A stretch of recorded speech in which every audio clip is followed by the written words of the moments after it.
présenter, d'abord j'ai travaillé dans l'informatique pendant une quinzaine d'années et j'ai nourri ma passion pour l'écriture vraiment à partir de l'âge de 30 ans. Et donc pendant 10 ans, j'ai écrit et travaillé en même temps en tant qu'ingénieur.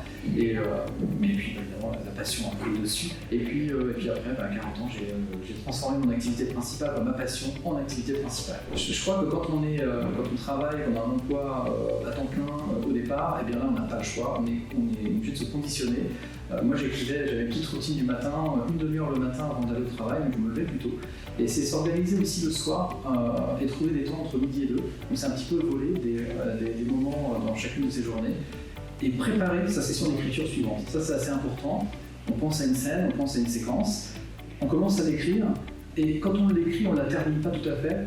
Et comme ça, on sait qu'on se remettra en marche beaucoup plus facilement dès qu'on va se remettre dans la session d'écriture pour que chaque demi-heure soit vraiment très efficace. Je crois que le plus grand défi, c'est celui du syndrome de l'imposteur. Et en même temps, il faut savoir s'affranchir du regard des autres, de l'entourage, des jugements. Je crois que si on a envie d'être publié ou si on écrit et qu'on apporte un certain soin à la recherche qu'on peut faire dans les livres, à la qualité d'écriture, à aimer les mots en fait, tout simplement, c'est quand même aussi rechercher à le publier.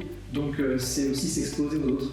Donc il faut savoir se dire, eh bien, il y a des choses personnelles que je vais peut-être partager sans m'en rendre compte à travers mes écrits et rester ouvert par rapport à ça. Moi, les influences, elles sont permanentes, c'est-à-dire qu'il y a des auteurs dont je n'ai pas conscience aujourd'hui et que je lirai peut-être demain et qui seront des influences gigantesques sur ce que je vais faire. Et c'est ça aussi la richesse et la passion de l'écriture et de la lecture, d'être conseillé par des libraires, d'échanger avec des éditeurs. Moi, j'ai quand même été touché par bien sûr certains grands auteurs classiques, mais aussi des auteurs contemporains qui m'apportent certaines choses, certains pour des univers, d'autres pour l'écriture en elle-même, d'autres pour des façons de penser.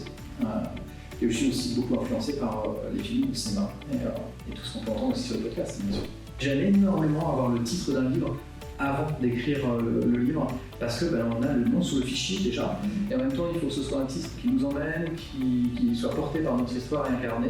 Maintenant je serais peut-être plus porté par des phrases, des mots évocateurs de chansons, de choses comme ça, parce que ça nous emmène, c'est une sorte de rythmique ou quelque chose, plus évocateur peut-être d'émotions directement.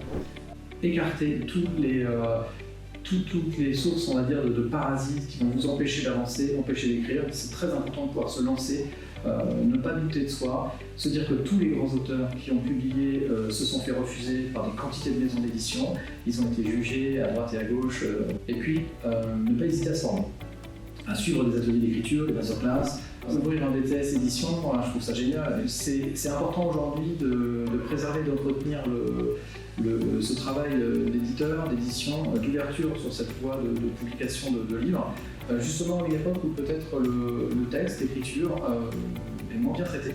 Et pourtant, il a tout son intérêt puisque c'est notre vecteur de communication principal. Je crois que c'est toujours de continuer à lire, bien sûr, et puis pourquoi pas essayer d'écrire aussi, pour certains. Et puis vraiment de ne pas douter de toutes les voies possibles qui s'ouvrent à eux grâce à ça.